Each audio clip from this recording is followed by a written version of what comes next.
नमस्कार। आप सभी का स्वागत करती हुई चैनल पर और आशा करती हूँ आप सभी स्वस्थ और सुरक्षित होंगे। इसी कामना के साथ आज की कहानी की शुरुआत करती हूँ। आज की कहानी बिहार के पटना से लेकर आई हूँ। बिहार के पटना में एक महिला सब इंस्पेक्टर जो कि चक्कनपुर थाना पटना में पोस्टेड होती है, वह SC/ST थाने में जाती हैं 1 फरवरी 2024 को और एक शिकायत पत्र देती हैं। वहां पर SC/ST थाने के थानेदार होते हैं राजकुमार। उनको शिकायत पत्र देकर बोलते हैं कि सर ये मेरी शिकायत है, और वह अपनी आप बीती बताना शुरू करती हैं। क्योंकि उन्होंने अपनी एप्लीकेशन में लिखा है, वह पूरी कहानी बयां भी जबानी भी उनको बताती है कि सर बिहार के मुजफ्फरपुर जिले के बरसाही गांव की रहने वाली हूँ और चक्करपुर थाना पटना में पोस्टेड हूँ। वह 15 सितंबर 2023 को हुई घटना की पूरी जानकारी उनको देती हैं। क्या हुआ था वह मैं आपको बता देती हूँ।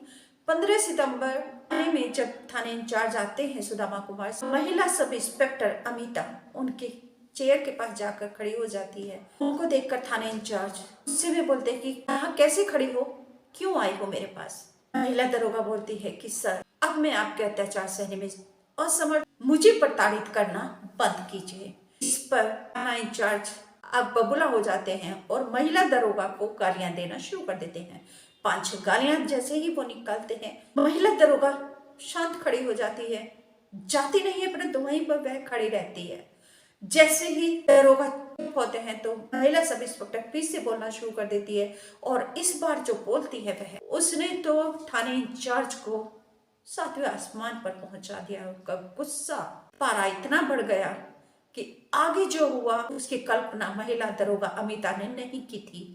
महिला ने जैसे ही थानेदार से कहा कि सर मैं आपके बच्चे की मां बनने वाली हूं और अब आगे शोषण और नहीं सहूंगी, इतना सुनते ही थाना इंचार्ज सुदामा कुमार आओ देखा ना ताओ, उन्होंने महिला सब इंस्पेक्टर के पेट में लात मार दी और महिला छटपटाती रही, गिर कर जमीन पर तड़पती रही। थाने में फरियादी भी आए हुए थे, थाने में पुलिस सहकर्मी भी थे, सब यह घटना देख रहे थे। क्योंकि अब बात चिखम चिल्ली में आ गई थी। कुछ फरियादी मिलकर, कुछ पुलिस सहकर्मी मिलकर महिला उठ नहीं पा रही थी तो उनको उठाकर हॉस्पिटल में लेकर जाते हैं। डॉक्टर्स चेकअप करते हैं तो पता चलता है कि महिला दरोगा प्रेग्नेंट है।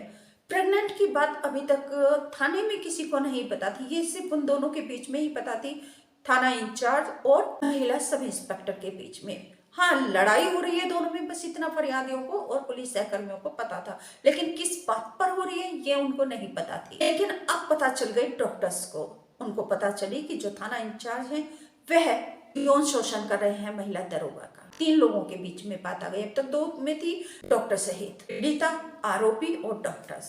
अब 3 लोग जानते थे इस बात को। महिला का डॉक्टर इलाज करते हैं और उनका अबॉर्शन करना पड़ जाता है क्योंकि उनके पेट में बच्चा मर चुका था, डॉक्टर्स ने ऐसा बताया। तो सुदामा कुमार हॉस्पिटल में जाते हैं तो वहां पर भी महिला दरोगा को धमकी देते हैं और बोलते हैं कि तुम्हें जो करना है तुम कर लो, अगर तुम मेरी शिकायत करोगे तो इतना याद रखना कि तुम्हारी जॉब चली जाएगी, मैं तुम्हें जॉब करने के लायक नहीं छोड़ूंगा। बड़े बड़े उच्च अधिकारियों से मेरी जान पहचान है, मेरे टर्म्स है, अधीक्षक से भी मेरे टर्म्स है, तुम्हारी नौकरी तो रहने वाली नहीं। महिला जैसे तैसे ठीक होके अपने घर जाती है। महीने 2 महीने लग जाते हैं उसको रिकवरी करने में। रिकवरी के बाद वह फिर से थाने में आना शुरू कर देती है और अपनी जॉब ज्वाइन कर लेती है। इसी तरीके से 2-3 महीने निकल जाते हैं, परंतु वह महिला को अब सह नहीं कर पा रही थी। मानसिक रूप से वह परेशान रहने लगी थी और इस परेशानी को वह घर में अपने पति से शेयर करती है और वह बोलती है अपने पति से जो भी उसके साथ यौन उत्पीड़न उसका थानेदार कर रहा था। पति अपनी पत्नी सब इंस्पेक्टर अमिता का साथ देता है और पुलिस मुख्यालय में पहुंच जाते हैं। वहां पर शिकायत दर्ज करते हैं और उच्च अधिकारियों से वह अपनी पीड़ा बताते हैं। वह बताती हैं कि सर एक दिन थाने जक्कनपुर में थानेदार सुदामा कुमार सिंह मुझसे कहते हैं कि अमिता जरा मेरे क्वार्टर पर आना, मुझे तुमसे किसी केस के बारे में डिस्कस करना है, कॉन्फिडेंशियल है इसलिए मैं थाने में तुमसे बात नहीं कर सकता हूँ, मेरे क्वार्टर पर आओगी तो वहीं पर बैठकर इस केस की जानकारी हम डिस्कस करेंगे। महिला क्वार्टर पर जाती है, दरवाजा खटखटाती है तो दरोगा सुदामा कुमार दरवाजा खोलते हैं। मैं घर के अंदर एंटर कर जाती हूँ। सुदामा कुमार मुझे सोफे पर बैठने के लिए कहते हैं, मैं बैठ जाती हूँ। तभी थानेदार किचन में जाते हैं और वहां से मुझसे पूछते हैं कि अमिता चाय पियोगी या कॉफी? मैं मना कर देती हूँ। इस पर थानेदार सुदामा कुमार फिर भी कॉफी ले आते हैं और मुझे कॉफी पीने के लिए देते हैं। इसके आगे जो हुआ वह बहुत ही इसका कल्पना नहीं की थी, नहीं सोचा था। इसके आगे जो हुआ, महिला सब इंस्पेक्टर ने बताया कि सर, मैं कॉफी पी रही थी, कॉफी पीते पीते कॉफी खत्म हो गई और मैं बैठे बैठे सोफे पर ही सो गई। कैसे सो गई, कैसे नींद आ गई मुझे नहीं पता, और उसके बाद मैं कुछ नहीं जानती। वह महिला इंस्पेक्टर सोफे पर सो जाती है तो उन्होंने अपनी कहानी में बताया, परंतु जब उनकी आंख खुलती है वह जागी। उन्होंने देखा ऊपर छत पे, जैसे ही नजर गई उन्होंने देखा कि मैं यहाँ कहाँ हूँ। फिर उन्होंने देखा कि बेड पर, लेकिन बेड पर जैसे ही हाथ ने तन को छुआ तो वह सब पका गई और उन्होंने देखा कि उनके तन पर एक भी कपड़ा नहीं था, वह निर्वस्त्र लेटी हुई थी बेड पर। तभी उनके ध्यान आया कि वह तो यहाँ थानेदार सुदामा कुमार के क्वार्टर पर आई थी और कॉफी पी थी। उसके बाद क्या हुआ, बस उनको समझते देर ना लगी और वह रोने लगी और उसने रोते हुए कहा इंस्पेक्टर से कि सर, आपने ये क्या कर दिया, आपने मेरा जीवन तबाह कर दिया, आपने मुझे बर्बाद कर दिया। इस पर थानेदार सुदामा कुमार ने कहा कि अमिता, तुम निर्वस्त्र बिना कपड़ों के बहुत बहुत सुंदर दिखती हो, चाहो तो मेरी मोबाइल में अपनी फोटो भी देख सकती हो। इस पर महिला सब इंस्पेक्टर रोने लगी और उसने अपने कपड़े समेटते हुए किसी तरीके से जैसे तैसे वह थानेदार के क्वार्टर से बाहर आई और थाने में आ जाती है, अपने घर पहुंचती है।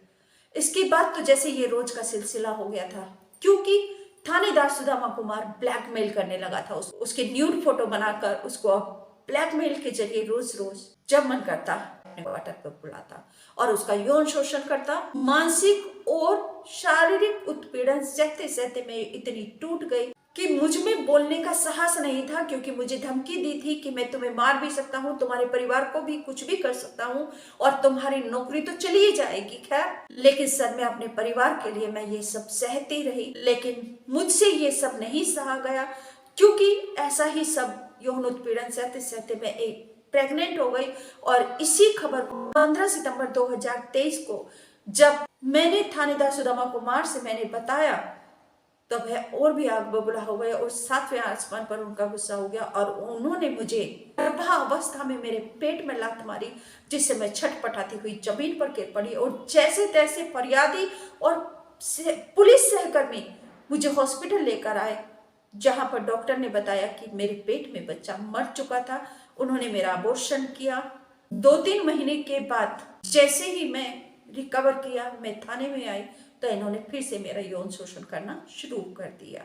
आरोपी थानेदार सुदामा कुमार 30 नवंबर 2021 से 30 जनवरी 2024 तक वह पोस्टेड रहे। 30 जनवरी को उनका ट्रांसफर हो जाता है सहरसा के लिए, तो 1 फरवरी 2024 को महिला इंस्पेक्टर SC थाने में रिपोर्ट दर्ज कराती है, पति के साथ जाती है। परंतु यहाँ से एक महत्वपूर्ण सवाल ये उठ जाता है कि महिला दरोगा जिसने पुलिस ज्वाइन की थी महिलाओं की रक्षा सुरक्षा करने के लिए, परंतु वह अपनी ही सुरक्षा नहीं कर सकी, तो आप ही बताइए कि आम महिलाओं का क्या हल होता है। विचारणीय सवाल है, चर्चा का मुद्दा है। अब आरोपी थानेदार को क्या सजा होती है, जांच चल रही है, सजा तब होगी। पुलिस मुख्यालय ने जांच करने के लिए दी है SSP सदर स्वीटी सहरावत को और ACP भरत सोनी को। जांच में क्या निकल कर आता है वह उसके बाद पता चलेगी, क्योंकि फिलहाल आरोपी थानेदार सुदामा कुमार का ट्रांसफर तो सहरसा में कर दिया गया है, परंतु उनके ऊपर कोई भी दंडात्मक कार्रवाई नहीं की गई है, क्योंकि जब तक आरोप साबित नहीं हो जाता वह कार्रवाई नहीं करेंगे, क्योंकि अभी महिला सब इंस्पेक्टर की भी जांच होनी है। जांच में सामने क्या आता है उसके ऊपर कार्रवाई, उसके बाद ही कार्रवाई की जाएगी। जो भी अपडेट होगा वह मैं आपको जरूर बताऊंगी, परंतु सवाल ये जरूर हो गया, महिला इंस्पेक्टर अपनी रक्षा नहीं कर सकती तो आम महिलाओं की रक्षा कैसे होगी? आम महिलाएं, बच्चियां, युवतियां कैसे सुरक्षित रह सकती हैं? आप सभी से निवेदन करती हूँ, चैनल सब्सक्राइब नहीं किया है अभी तक तो जल्दी से सब्सक्राइब करके प्लीज घंटी को दबाकर ऑल पर सेलेक्ट करके परिवार का सदस्य बन जाइए।